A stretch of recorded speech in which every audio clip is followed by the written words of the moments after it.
When have you seen the real world hit a spoiled brat?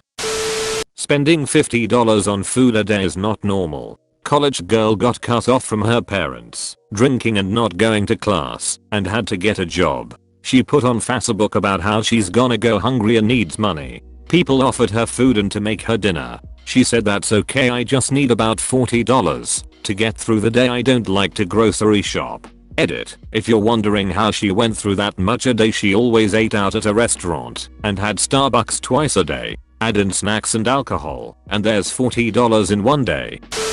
When the high school principal's daughter, who previously got away with all kinds of garbage behavior, vandalism, dinking, major bullying, got caught vandalizing a lecture hall in uni, she was unceremoniously dumped and banned.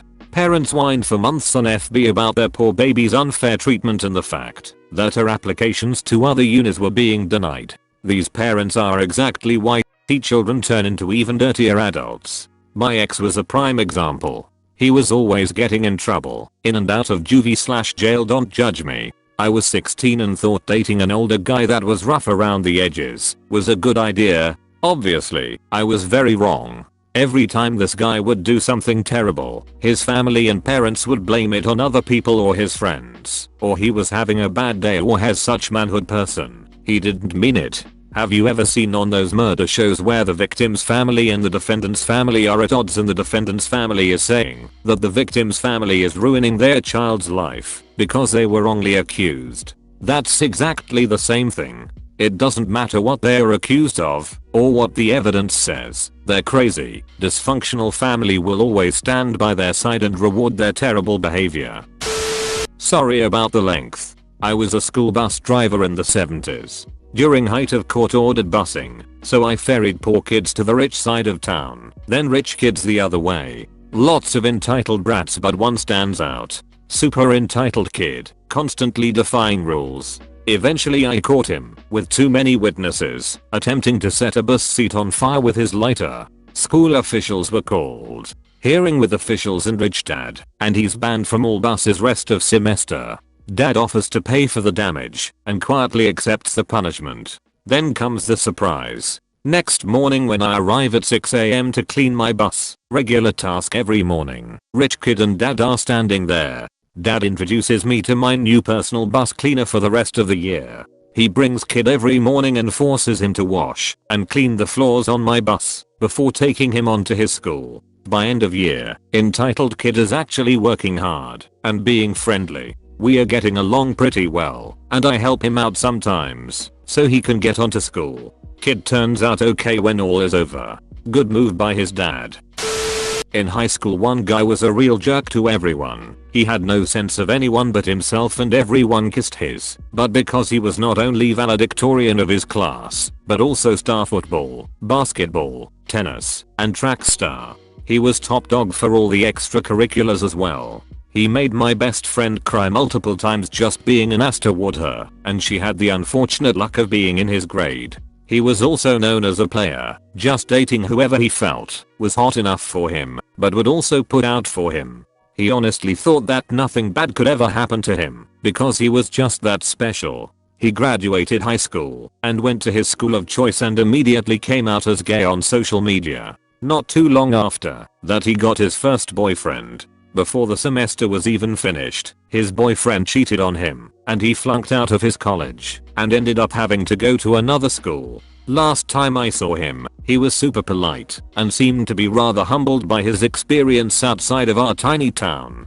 Edit. Forgot to add that his family had money too. They weren't insanely rich, but he always wore Abercrombie and Hollister clothes and he bragged about how he refused to wear anything else. He also made fun of a lot of people who didn't have a lot of money, myself included. I don't know if that ever changed though.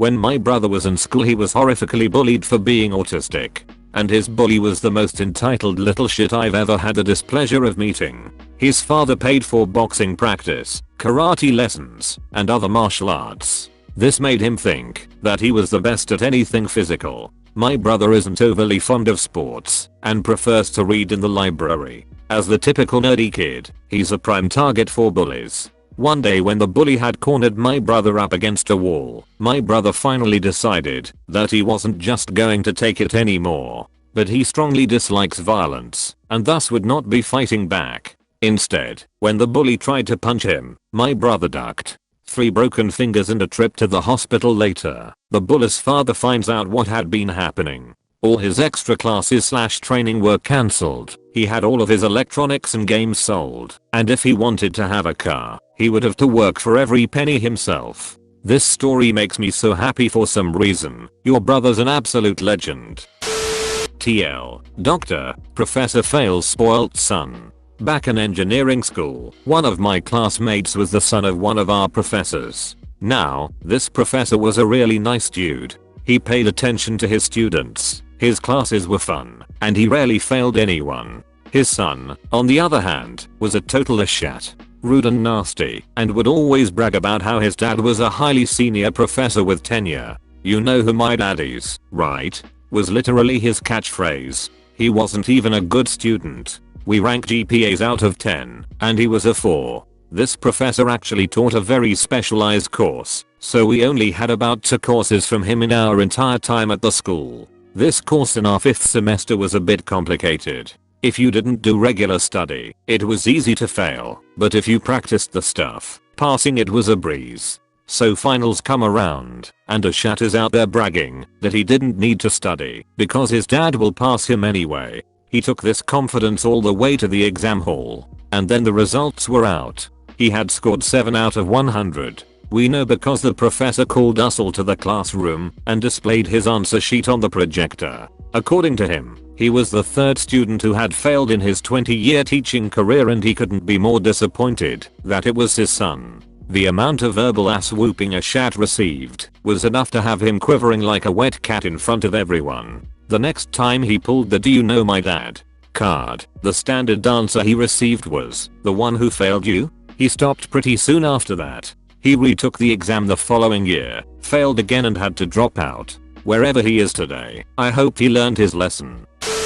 Simple and pure example for my part. There was only one coffee shop on my campus, operating out of the library building, and it was always crowded. You pretty quickly learned that if you wanted coffee before class, you got there 20 minutes early, grabbed a newspaper, I'm old, sue me, and took your time. It was always funny watching incoming freshmen crowd the line 5 minutes before their 8 AM and slowly filter out in despair as they realized there was absolutely no way they were reaching that sweet Sumatra Nirvana in time. Cue this little freshman girl, dressed in the classic campus shirt, jean shorts, blonde ponytail coming out the ball cap starter pack, walking up, assessing the line stretching out the door, and boldly deciding to just sorta skip it. Now the baristas were usually pretty cool with people skipping for simple things, dropping down a quarter for some scantrons or a buck for a cookie, anything that didn't require interaction. Not this girl. She caught the barista's attention while the previous customer was still paying and went, "Hi, yay, can I get a lat please? Like really quickly?" The line starts back there, replied the now slightly confused girl behind the counter. "But I have class," whined the freshman. There was an awkward pause before the barista responded, "You are on a college campus. Are you freaking serious? Why do you think all these people are here?" Back of the line. "Oh" was the only thing the freshman girl thought to say. As she turned to look at a line full of people staring daggers back at her, she looked not upset or embarrassed, but sort of enraptured by this newfound understanding she's just been imparted. It's like for first time in her entire life she realized that other people were in her way for reasons. It was actually kind of beautiful to watch, like a baby learning to walk for the first time. Better late than never. I will admit that I was a bit spoiled growing up, though I didn't think I was a brat. My mom had a maid that came in several times a week. When I went to college, several things were very different for me. I knew to clean up after myself, but cleaning a bathroom was completely new. The biggest shock was laundry. I had absolutely no idea what I was doing or how. I knew I was supposed to use detergent and softener, but I thought any soap would do and didn't knew what softener was. I had no idea how or when to add them either. Reality hit when a campus security guard came in, and I asked how much of the dish soap I was supposed to use, and the man started laughing. He did help me get the right soap after, and explained how to operate a washer and dryer. If it makes you feel better, laundry is one of the most common first hurdles for 18-year-olds first out on their own, regardless of upbringing. In army basic training, those of us who were a couple years older spent that first Sunday laundry day teaching probably around half the company how to use the machines.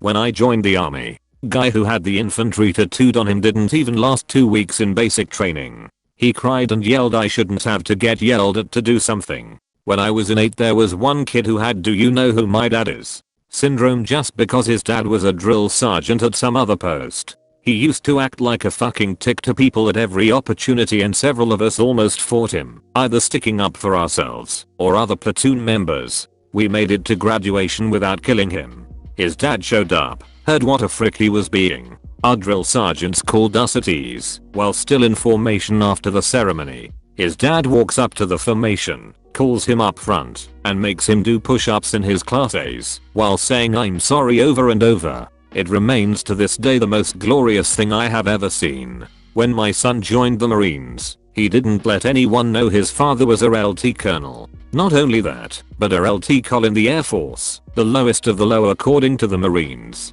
Haha. When I was in high school there was this horribly bratty rich kid who loved to pick on others, push people around, and play the "do you know who my dad is?" card a lot. Let's call him Todd. I hated this kid all through school. Final year of high school, I'd had a bad day one day, and it obviously showed.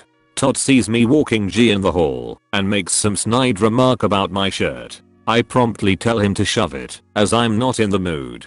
He walks over to me, while I'm at my locker and slams my locker door, and shoves me. I recall that he said something else, but I honestly don't remember what it was. I just remember that I saw red, and drove my fist into his nose like a truck. I stomped away all teenage and angsty. Got called to the office the next day. Todd is sitting there with his father and the principal. I knew I was The principal shows us all the security camera footage of what went down. I'm assuming an expulsion is coming my way when Todd's father puts his hand on my shoulder and smiles. He tells Todd to say thank you, and we both look at him dumbfounded. Why would I thank him? He broke my nose, says Todd. His father responds with, "Because if I had been there and seen you act like that, I'd have killed you." He stood up and left and I was excused to return to class. Todd never bothered me again. In the 6th grade, my teacher was this tough older Scottish woman with a very thick accent who probably led battalions in World War II. She terrified me, and I adored her. One of my classmates was this snotty brat who constantly bragged that she never had to do chores or homework, and always got her parents to do her work for her. One day, we had a book report due. The book report was supposed to be 2 pages, and for some reason this girl wasn't able to get her parents to do her work for her on this one occasion. She came in and turned in a book report only 1 sentence long. Our teacher looked like she was about to rip this girl in half. She held up the book report and said loud enough for the entire class to hear, "Are you an idiot?" Oh my god. I love it. A kid in college was a roommate of a friend of mine. He was always bratty and spoiled, but hung out with us as if he were a good friend, and we let him chill with us because sometimes he wasn't bad. Then one day we heard him arguing with his mom on the phone that he needed more money. From the ensuing argument we learned that he had, in less than 1 year, burned through 30 grand that his parents gave him for food and discretionary spending. Mind you, he was not paying for tuition or lodging or his car with this money. It was basically just food money, as all those other things were also already covered by his parents. He was calling his mother some really nasty things and hung up on her. Then his father called and they got in an argument cussing each other out. At the end of that call he threw his iPhone at the wall and shattered it. This was the original iPhone. Turns out they cut him off and basically he had to drop out of school and drive back home, out of state, because he couldn't afford to do anything anymore, and of course was too good to work a pleb's job. He added me on Facebook about a year later, and was a late blooming 9/11 truther. Obama was president by this time, and the only thing I ever said to him on FB was a simple reply correcting one fact he was wrong about in his 9/11 conspiracy theory. He then posted like 4 replies in quick succession telling me to open my eyes, and then blocked me. Open your eyes. Wake up sheeple. Subscribe and leave a like. please.